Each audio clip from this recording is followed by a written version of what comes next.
시청자 여러분 안녕하십니까. 일반인의 특별한 생각 홍용락의 레이저 뉴스 시작하겠습니다. 트럼프 대통령과 김정은이 이달 말에 2차 북미 정상회담을 합니다. 지금 시점에 새롭게 등장하는 핵심적 이슈는 비핵화만이 아니라 종전선언이라는 것입니다.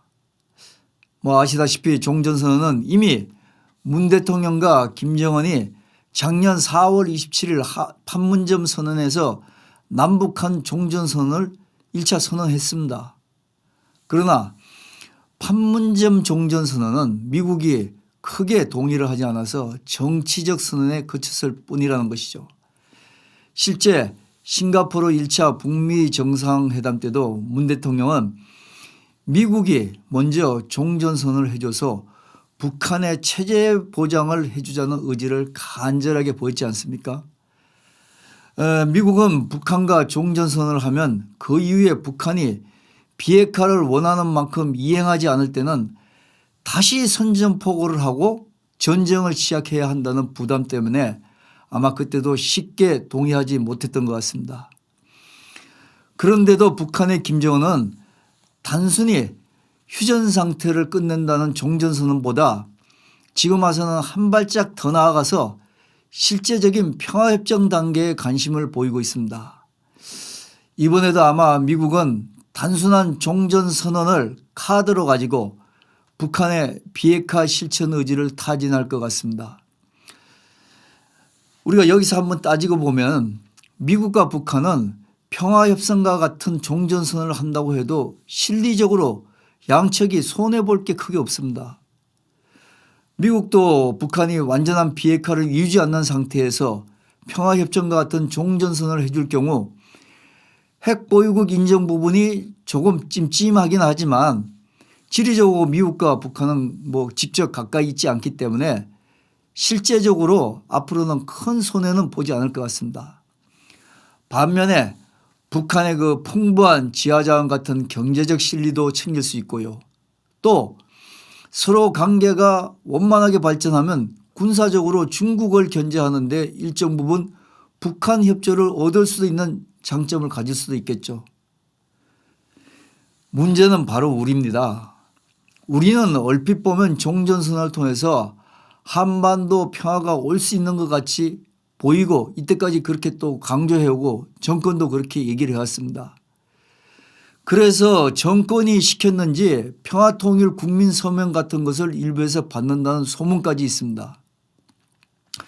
그렇지만 우리는 종전선언을 할 경우 소위 한반도 평화통일의 모든 문제를 새롭게 판을 짜야 된다는 것입니다. 그동안 문 대통령과 김정은이 몇 차례에 걸친 정상회담을 해서 만났지 않습니까?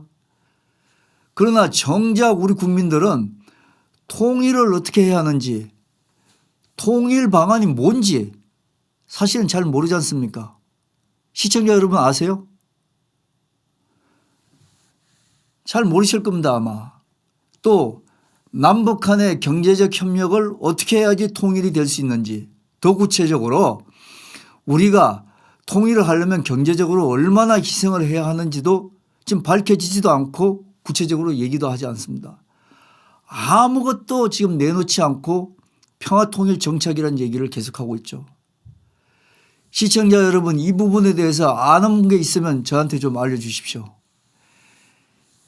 제가 이 말씀을 드리는 것은 문재인 정권 이전의 남북관계는 우리가 한번 냉정하게 살펴봅시다. 그때 북한은 모든 부분에서 남한에 흡수 통일될 형편에 있지 않았습니까? 다만 그 당시 김정은 세서방조가 핵 하나를 움켜쥐고 미국과 우리를 상대로 목리를 부렸는데 그 당시 우리가 미국의 협조만 잘했으면 이 또한 북한이 제풀에 지쳐서 나자빠질 수도 있는 그런 상황이었지 않습니까? 이 상황에서 문 대통령이 한반도에서 전쟁이 만에 하나 일어나면 우리 국민들이 가장 큰 피해를 볼 수 있다는 그런 명분을 우리 국민들한테 내세우면서 앞장서서 북한의 김정은을 만났었죠. 그 당시는 우리도 위기감이 있었기 때문에 국민들도 일정 부분 그럴 수도 있겠다 그렇게 생각했습니다. 하지만 더 곰곰이 생각해 보면 그 당시는 강경책을 써서 김정은을 주저앉힐 상황이 충분히 있었는데도 두리뭉실하게 평화통일을 내세웠습니다. 문 대통령은 김정은과 몇 차례 남북 정상회담에서 종전선언 이상의 합의를 하고 실제적인 전쟁을 끝내는 휴전선 안에서 비무장선언까지 했습니다. 모르겠습니다. 이게 그 문 대통령이 말하는 평화통일 아닌지 저는 잘 모르겠습니다. 하지만 분명한 것은 우리 국민들한테는 공감대가 지금 없다는 겁니다. 오히려 너무 빠르게 우리가 일방적으로 먼저 무장해제를 김정은한테 해줘서 양보를 해줬다는 겁니다. 그러다 보니까 지금 와서 김정은의 입지만 더 키워줬다는 것이죠. 정작 그 당시도 지금까지 휴전협정 당사자인 미국 앞에서는 그러다 보니까 그 문제가 헛물만 켜는 노력이 된 것 같습니다. 지금도 미국은 북미 정상회담을 통해서 지금 하면서까지 냉정하게 또 단순하게 종전선언만을 가지고 북한의 비핵화 절차를 끌어내려고 노력하고 있는 것 같습니다. 물론 한반도의 비핵화와 평화 구축이란 과제에 대한 각 이해 당사국들의 실리는 미묘하게 차이가 있을 수는 있겠죠. 문제는 우리 국민들은 문 대통령이 종전선언을 앞두고 우리를 위한 실리를 잘 챙기고 있다고 생각하는 것 같지는 않습니다. 지금 상태에서 말이죠.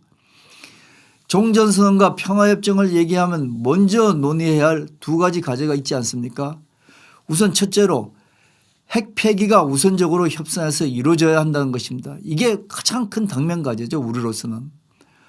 우리 입장에서는 전면적인 북한 핵 폐기가 없는 종전선언은 국민을 죽음으로 몰아내는 선언밖에 되지 않는다는 것입니다.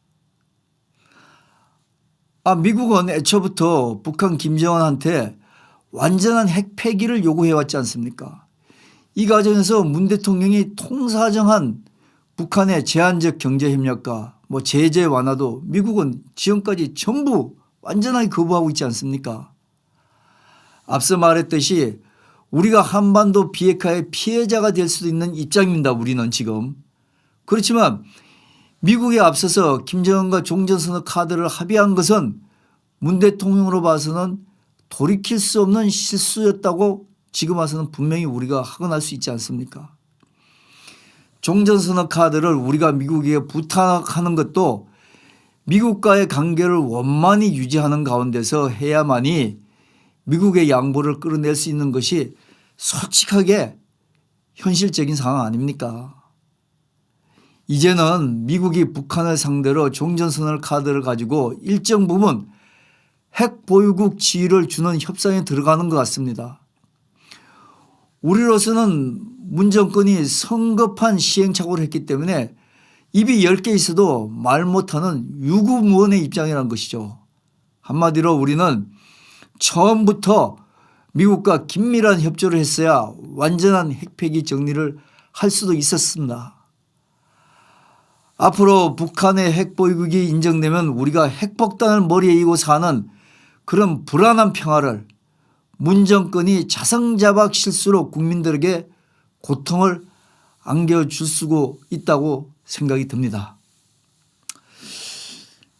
두 번째로 비핵화에 매달려 섣부른 종전선언을 한 결과는 미군 철수로 당연히 이어질 수밖에 없다는 것입니다.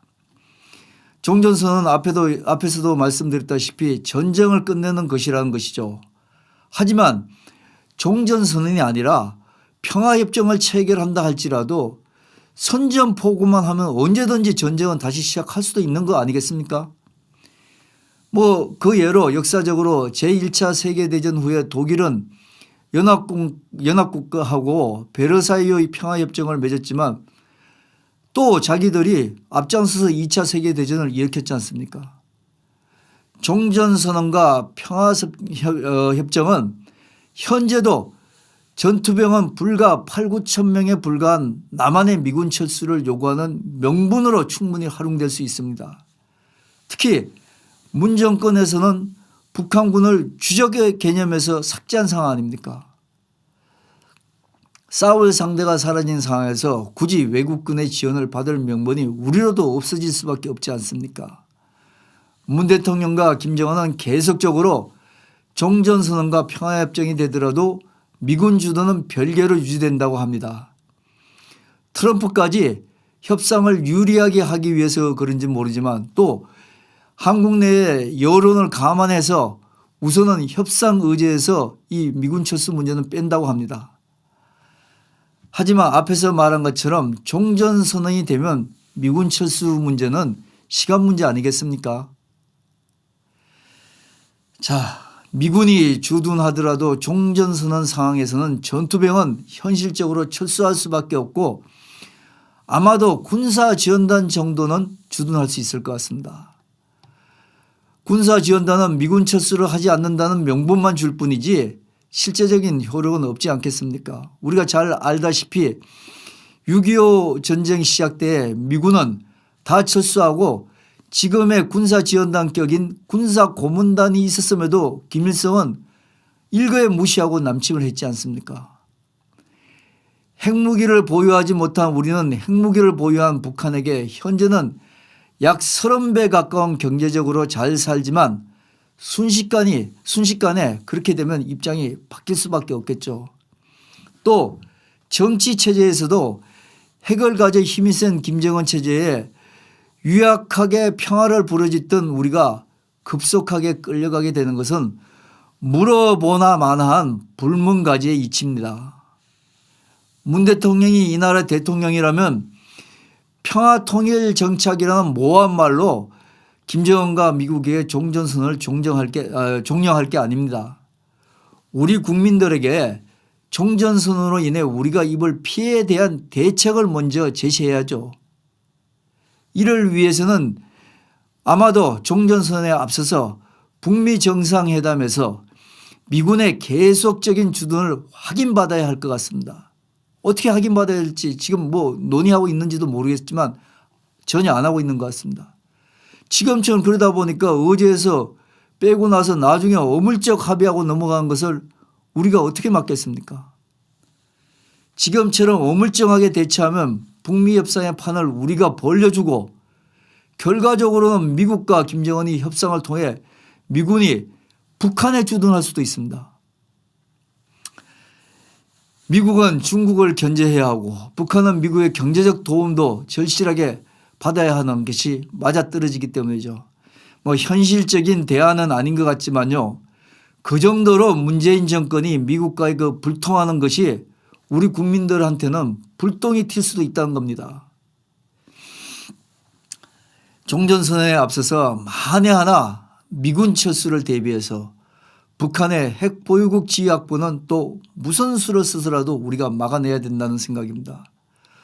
북한이 핵 보유국이 될 경우 우리는 군사 정치와 외교적으로 국가 주권을 제대로 행사할 수 없는 것은 앞에서도 누누이 강조했습니다.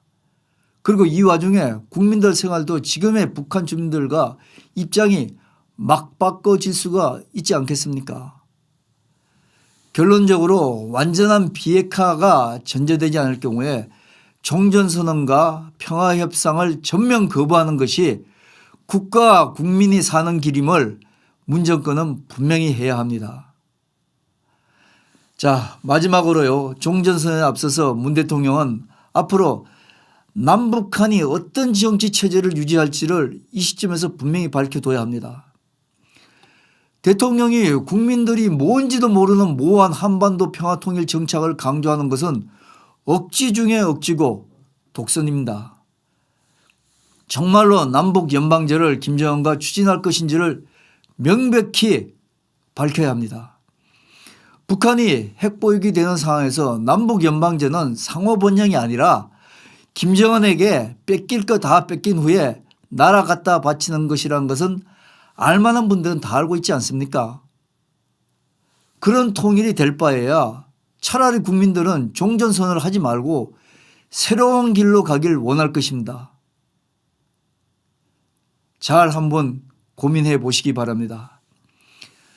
일반인의 특별한 뉴스 홍용락의 레이저 뉴스는 한반도의 종전선에 대해 심층적으로 분석해 봤습니다. 감사합니다.